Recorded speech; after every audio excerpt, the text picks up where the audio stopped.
Good morning my family, কেমন আছো তোমরা? আশা করি সবাই ভালো আছো। আমাদের পরিবারেও আমরা ভালো আছি। আর পরশু দিনই তো পুজো গেছে বাড়িতে। এবার গতকাল সবাই ছিল বলে সেরকমভাবে ঠাকুরঘরে কিছু গুছানো হয়নি। তাও গতকালে রাতের বেলা সমস্ত ঠাকুরের মানে মালা ঠালা কাপড় চোপড় সব খুলে রেখেছিলাম, মানে পরিষ্কার করে রেখেছিলাম বেদিটা, যেহেতু আজকে বৃহস্পতিবার। আজকে তো ঠাকুর ঘরে অনেকটাই কাজ আছে। এক্সট্রা কাজগুলো আজকে আর এখন হবে না, এখন পুজো টুজো দেওয়া, ঘট পাতা, পাঁচালি পড়া। আর ভাবছি ঠাকুরটা আসন থেকে তুলে পরিষ্কার করবো না, যেহেতু আমি পরশু দিন মানে আগের দিন পরিষ্কার করেছি, আজকে আর পরিষ্কার করবো না। ঠোঁটটা না টান ধরছে কীরকম। তো যাই হোক বন্ধুরা, তোমরা সারাটা দিন সাথে থাকো। আজকের ব্লগটা একটু ভালো লাগতে পারে। আজকে কি বলো তো, একটা স্পেশাল দিনটা কি কারণে সেটা ভিডিওটা পুরো দেখো, তাহলেই বুঝতে পারবে। ছোট্টভাবে যেভাবে হোক, যে দিনটা সে ছোটোভাবে করো আর যেভাবে করো, স্পেশাল মানে স্পেশালই হয়। তা চলো তোমরা সারাটা দিন সাথে থাকো। আর তোমরা যারাই যেখান থেকে আমার পরিবারকে এত ভালোবাসা দিচ্ছ, তোমাদের সবাইকে জানাই আমার তরফ থেকে প্রচুর প্রচুর ভালোবাসা। আজকে হয়তো আমি সেরকমভাবে কাজকর্ম দেখাতে পারবো না, মানে শরীরটাও একটু লাগছে। তা যতটুকু পারি ডেলি কাজকর্মের মানে ডেলি ব্লগ তো, যতটুকু পারি তোমাদের সঙ্গে শেয়ার করবো, ঠিক আছে? চলো গিয়ে চা বসিয়ে চা খেয়ে তারপরে ওইদিকে ইন্ডাকশানটায় চা বসিয়ে আমি ঝাড় দিয়ে নিচ্ছি। প্রত্যেক দিন ঘুম থেকে উঠেই কিন্তু আগে আমি ঝাড় দেওয়ার কাজটা শেষ করি, কিন্তু আজকে বললাম না, উঠেই আগে তোমাদের সঙ্গে ক্যামেরা অন করে ভিডিওটা শুরু করে দিলাম। রাস্তার দিকের দৃশ্যটাও তোমাদের সঙ্গে শেয়ার করা হয়নি। আর আজকে দশরার দিন তো বৃষ্টি হয়, তা সকাল থেকেই আকাশটা কেমন গোমড়া গোমড়া হয়ে রয়েছে। দেখা যাক, বেলা হলে বোঝা যাবে।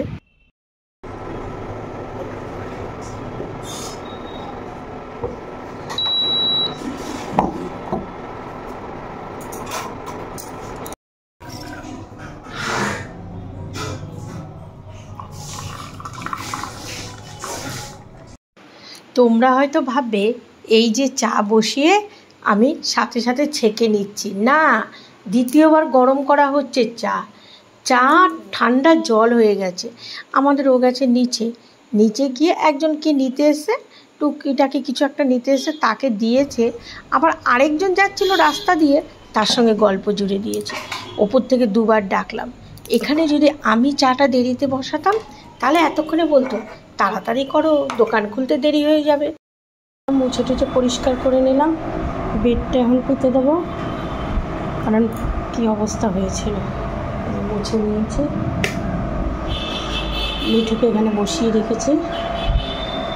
দেখো, ওই ছোট ঘরটার মধ্যে তো গতকাল মানে দুদিন ধরে খুব মানে খাওয়া দাওয়া, প্রসাদ সমস্ত কিছু করা ছিল। এবার মেয়েটার তো শরীরের ওই কন্ডিশন, মেয়েটা পারবে না।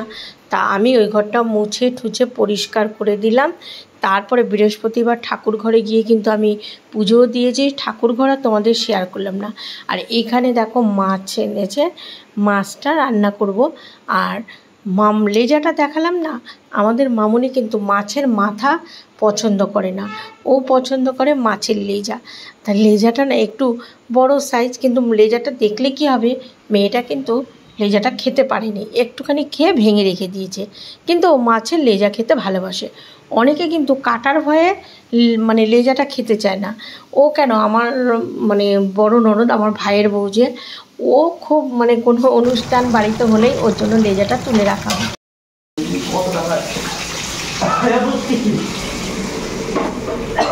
ফ্রিজে রাখতে হবে।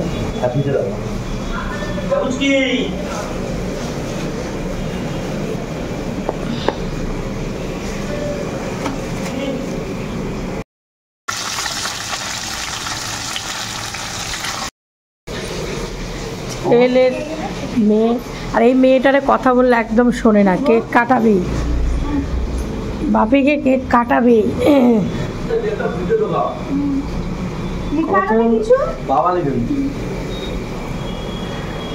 কার জন্য এনেছিস? বাপের কেক কাটাবে। বাপ কতবার বললাম,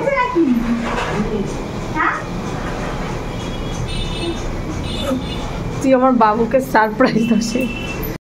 এইদিকে মেয়েটা দেখো, এই যে মাদার হরলিক্সটা দিয়েছে কিছুতেই ও মানে এই যে এনে রাখা হয়েছে সেইভাবেই রয়েছে, গ্লাসে না কাপে অন্তত তো একটু খাবে, তাও জল দিয়ে দেওয়া হয়, দুধ খেতে পারে না বলে।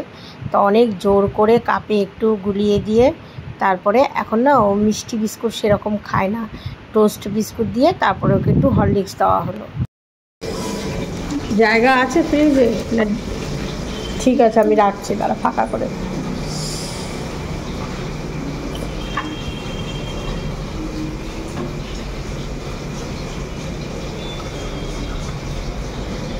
তোমরা এতক্ষণে বুঝতে পেরেছো যে কি ব্যাপারটা।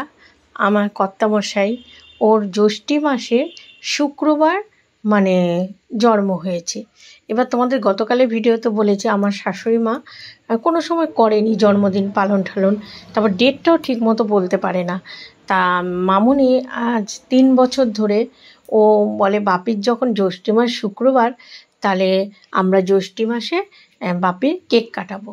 তা প্রত্যেক বছর ওই লোকনাথ পুজোর পরেই কেকটা কাটায়।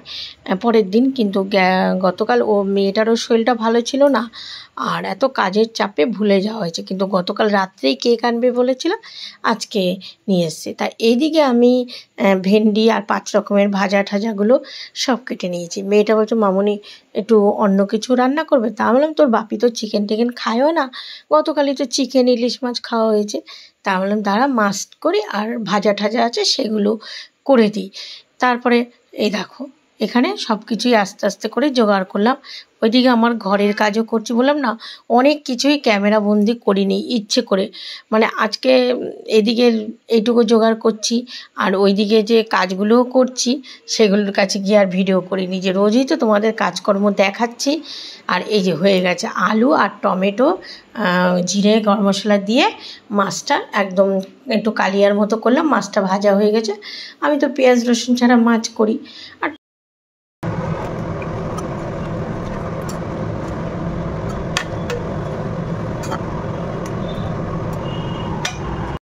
এরকম করে ভেন্ডি ভাজা কর্তামশাই ভালো খায়, এই জন্য করে দিচ্ছি। আর মাছটা হয়ে গেছে, মাছটা ভেবেছিলাম দই দিয়ে করব, তারপরে না ভাবলাম যে না টমেটো দিয়েছি আবার দই দেবো, এত গরমে আবার টক টক হয়ে যাবে, থাক।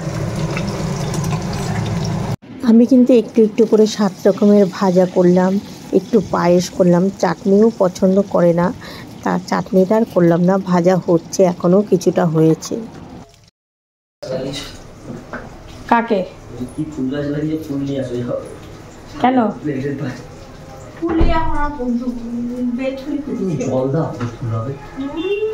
বেশি জল দিলে আবার গোড়া পচে যাবে।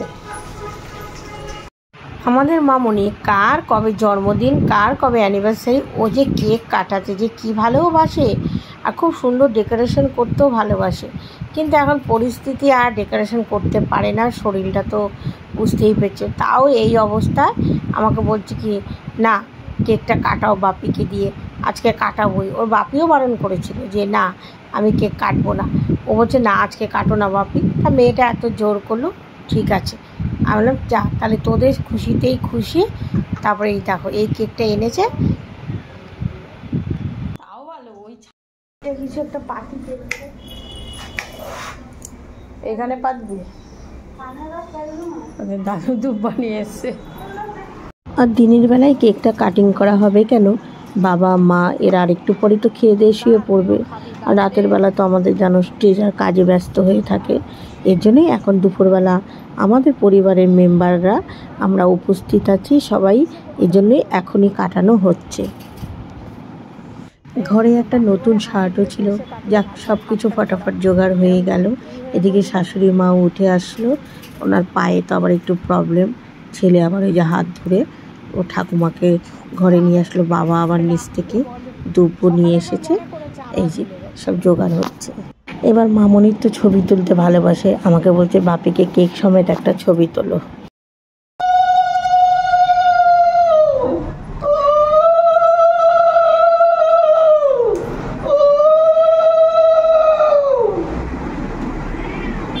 দাঁড়া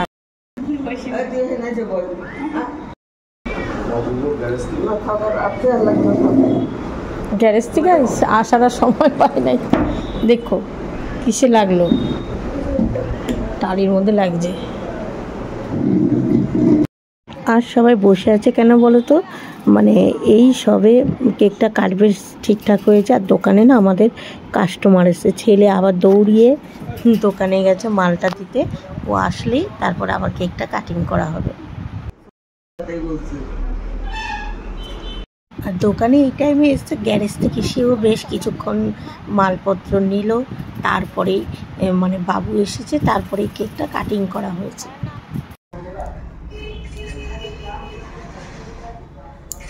মৌ যা, বাপির ওই পাশে যা, যা ওই পেছনে যা, বাপির পেছনে যা, ওইদিকে যা। কাটো। Happy birthday to you.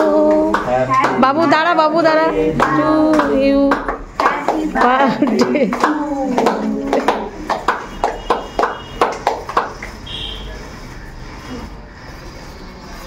অনেকক্ষণ চলছে না। এই যে আমাদের পরিবার, আমরা সবাই এখানে উপস্থিত, আর কয়েক মাস অপেক্ষা, তারপরে আসবে আরও এক ছোট্ট সদস্য। আমাদের পরিবারের সদস্যের সংখ্যা বেড়ে যাবে তখন। বাবু যা, বাবু যা, যা বাবু যা। ঝুলছে দেখো।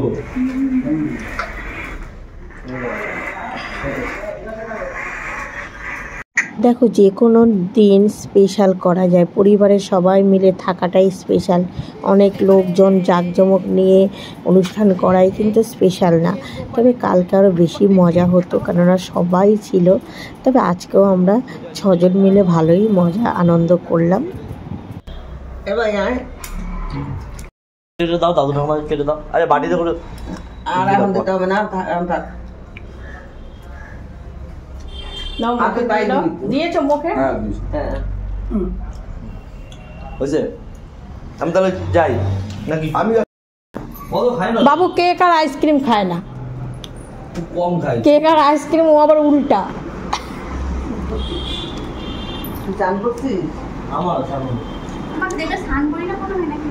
চুলগুলোর জন্য, চুলগুলোর জন্য মনে হয়।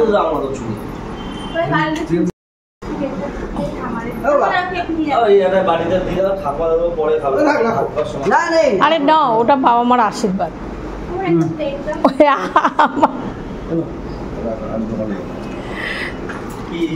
আরে ঠাম্মা দাদু, এই যে গোপালি আম কেক না, মেয়ের গরজেই করাই, ছেলে মেয়ে দুটোর গরজে। ঠিক আছে নে বাবু। বার্থডে বয়ের জন্য তাড়াহুড়ার মধ্যে এই করতে পেরেছি। চাটনি আর চিকেন বাদে সবই করলাম। চিকেনও পছন্দ করে না, চাটনিও খেতে চায় না। এই যে এখানে বার্থডে বয়ের সব কিছু সাজিয়ে দিয়েছি। এখানে হচ্ছে ভাত, কাঁকরোল ভাজা, কুমড়ো, ভেন্ডি, পটল, আলু, মাছ ভাজা, উচ্ছে ভাজা, মাছের ডিমের বড়া, মাছ, আর হচ্ছে টক ডাল পছন্দ করে টক ডাল, পায়েস, মিষ্টি। বাপির মা বাপির জন্য সুন্দর করে যে থালা সাজিয়ে দিচ্ছে, বাপিকে খেতে দেবে। কোন দিকে দেবো আমি অত কায়দা জানি না। ডাল, বাপি তো, ওর বাপি তো চিকেন খেতে চায় না। হ্যাঁ, আবার বলে কি বাপির জন্য কোল্ড ড্রিঙ্কস আনা হচ্ছে, বাপি কোল্ড ড্রিঙ্কস খাবে না। এই যে যা ছিল ঘরোয়াভাবে, কারণ আমাদের একটা অনুষ্ঠান গেছে তো। হ্যাঁ, বার্থডে বয় বলে কি এইগুলো আমার জন্য করার কি দরকার? আমি বলছি তোমার ছোট মায়ের আদেশ। এই যে তোমার ছোট মা সাজিয়ে গুছিয়ে। যা বাপির ওই পাশে দাঁড়া, একটা ছবি তুলি। কোল্ড ড্রিঙ্কস খাবেন? এই যে মা দিয়েছে ছেলেকে খাবার খাবেন, ঠিক আছে, যা তুই গিয়ে রেস্ট নে। হ্যাঁ হ্যাঁ, এই যে ওই তো বসছি। না না না, তুই গিয়ে রেস্ট নে, বাপি খাক, আমি বসছি। এই যে বার্থডে বয় খাবার, নতুন মা খাবার বলে মামুনি তুমি করো তো, বাপি খাবে। আমরা ঠিক আছে।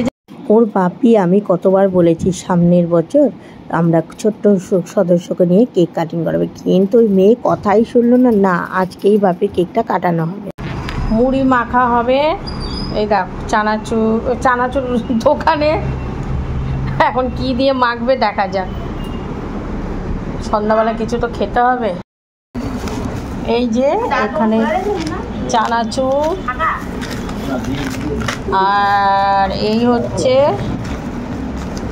আলুর চপ, পেঁয়াজি দিয়ে মুড়ি দিয়ে এই দিয়ে খাওয়া হবে।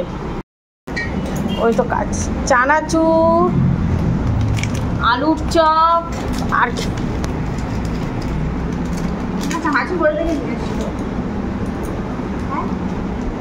দোকান। আমি বড় প্যাকেট আনতে পারি তো, তোরা কি চানাচুর খাস? তারপরে না এই দিনে না হয়ে থাকে, নরম হয়ে যায়। কোনটা?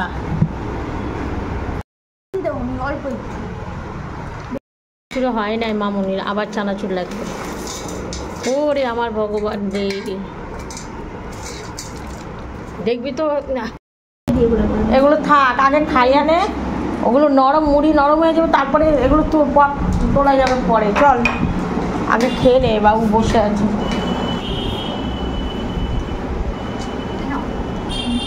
ওটা আস্তে আস্তে চেয়ারটা, আরে ওগুলো কথা বলে না শোনে না মাইয়াটা। মুড়ি হয়ে যাবো নরম, ওইটা কাঁচাইতে বইস, দেখ এখনই নরম দেখে। বাবু ও যেটা খাবে।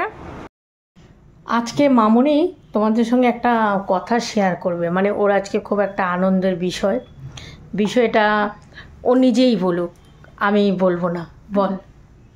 ওটা তো শর্টসে ছিল। আজকে আমি দাঁড়া, দেখো মামনি আনন্দটা ওর নিজের মুখেই বলুক, আমি বলবো না।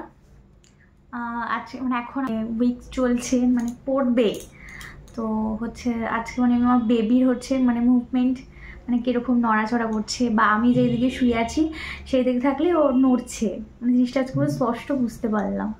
তো তার জন্য আমি আজকে খুব খুশি। আজকে ফিলিংস অনুভূতিটা পেলো, ওটা একটা আলাদা। এতদিন আর কি সবার কাছে শুনতো, এর আগেও হয়েছে, বাট আমি অতটা বুঝতে পারিনি। খালি বলে কি মামনি আমি বুঝতে পারছি না। আমি প্রায় জিজ্ঞাসা করতাম, কিরে একটু বুঝতে পারছিস? বলে কি জানি মামনি বুঝতে পারছি না। আমি বললাম, আমাকেও কয়েকবার ও বলেছে যে মামনি তুমি একটু দেখো না, তা আমি বুঝতে পারিনি। হতো এখন যে ওর নড়ছে চড়ছে সেটা বুঝতে পারছি। আজকে একটু আলাদা আনন্দ। দুপুরে তো অনেক ভাজা ঠাজা করেছি, কিন্তু আমার মামনির এখন আলু ভাজা খাওয়ার ইচ্ছে হয়েছে। তা বলেছিল যে ও করবে। আমলাম না, তুই মুড়ি ঠুড়ি মেখেছিস, ওখানে বসে অনেক কাটাকুটি করেছিস। তারপরে আমি অনেকক্ষণ গল্প করলাম। বাবু ক্লাবে চলে গেছিলো, পাশের বাড়ি আমাদের ছোট্ট মামনিটা এসেছিলো, ওর সঙ্গেও গল্প করলাম। তারপরে এখন এই যে আলু ভাজা কাঁচা লঙ্কা দিয়ে করছি। মামনি বলল, মামনি আমি আজকে মুড়ি দিয়ে খাবো আলু ভাজা। তারপরে বললাম একটু ভাত খেয়ে মুড়ি খাস। এখন না সেই রকমভাবে খাওয়াটা বেশি খায় না, খাওয়ার পরিমাণটা এখন কমে গেছে। ভাত খেলেও একটুখানি ভাত খায়। আগে প্রথম অবস্থায় তো একদমই খেতে পারতো না। মাঝে এমন হতো যে আমার ভাত বসাতে দেরি হয়ে গেলে বা ভাত না থাকলেও কোনো সময় ফ্রিজে ভাত না থাকলে আবার বলতো, মামনি আজকে আর একটু ভাত রাখুনি, এই জন্য এক্সট্রা করে ভাতও রেখে দিতাম। কিন্তু এখন খাওয়ার পরিমাণ একদমই কমে গেছে। খেয়ে নিতে বল মৌরে, এবার খাবারটা খেয়ে নে, অনেক রাত হয়ে যাচ্ছে। আর চুলটা বেনিনি করেই রাখবি, তাহলে জট হবে না। কালকে আবার খুলবি দেবে। তাও তো বাবা, না না বেনিনি করলে জট পাকাবে না। কালকে ঠিকঠাক করে একদম করে খেয়ে নে। এখন বাজে রাত 11টা। আজকে সকাল থেকে কিন্তু আমি তোমাদের সামনে সেরকম আসিনি। কেন বলো তো, আজকে না শরীরটা সেরকম ভালো লাগছিল না। তারপরে একটু কাজকর্ম করে গেছি, কিন্তু ক্যামেরা বন্দি অত করিনি। এত বাসন এত কিছু সমস্ত, ওই ছোটো ঘর ঠর ঠিক করে ওই ঘরের বেড পেতে, তারপরে ওই দিকের বাসনগুলো সরিয়েছি, ঠাকুর ঘরে সব উলট পালট করেছি। কিন্তু বড় বড় কিছু মানে বাক্স ছিল যার মধ্যে ঠাকুরের বাসন আমি ভরে রাখতাম, সেই বাক্সগুলো সব ফাঁকা করে এই যে রাখ, এই যে দেখেছো, এইগুলোর মধ্যে আরশোলা বাসা করে। এই জন্য আমি কী করেছি, সব ওগুলোকে সাইড ওই ভেতর থেকে সব বের করে নিয়ে বাসনগুলোকে ভাবছি তাকের ওপর আমাদের ওকে দিয়ে তুলে রাখবো, ওকে বলবো তুলে দিতে। আর কিছু কিছু বাসন দরকারি একটা বাক্স রেখেছি শুধু, ওটার মধ্যে আর একটা ঝুড়িতে রাখবো। ব্যাস এই করে আমার সারাটা দিন আজকে এভাবেই গেল। তার জন্য আর তোমাদের সামনে এসে অতটা ক্যামেরা করতে পারিনি, যেটুকু করার ব্যাক ক্যামেরাই করেছি। আর আজকে তো কর্তামশাইয়ের জন্মদিনটাও সেলিব্রেশন হলো, তার সাথে আবার আমাদের মামনিরও ওই মানে এই কথাটা আমি কদিন ধরেই জিজ্ঞাসা করছি, মা কীরকম বুঝতে পারছিস? বলে না। আমি আবার টেনশন করছি, কী জানি কী হলো। ও বলতো, বলেন না মামনি একটু মনে হচ্ছে কি কিছু খেলে মানে পেটের মধ্যে যেমন জলের মতো ঘুরুম ঘুরুম করে সেরকম হচ্ছে। তা ঠিক আছে, ঠাকুর সব কিছু প্রত্যেকটা দিন এখন আমাদের যাচ্ছে খুবই ইসের মধ্যে দিয়ে, যে নানা রকম চিন্তার মধ্যে দিয়ে, যে যতক্ষণে না এখন বুঝতেই তো পারছো। ঠিক আছে, অনেক বক বক করলাম। মামনির খাওয়া হয়ে গেছে, ও খেয়ে মেডিসিন খেয়ে ও এখন শুয়েছে, কিন্তু আবার দাদু ঠাকুমা আসলে আবার উঠবে, উঠে বক বক শুরু করবে। তাহলে বন্ধুরা ব্লগটা শেষ করি। আজকের দিনটা তোমাদের সঙ্গে খুব একটা সামনে না এসে ভিডিও করেছি, তাতেই নিজের মনে হচ্ছে কতটা দূরে যেন তোমাদের থেকে সরে গেছি। সামনাসামনি এসে কথা বলে ভিডিও করতে বেশি ভালো লাগে। চলো সবাই ভালো থেকো, সুস্থ থেকো, শুভরাত্রি, টাটা।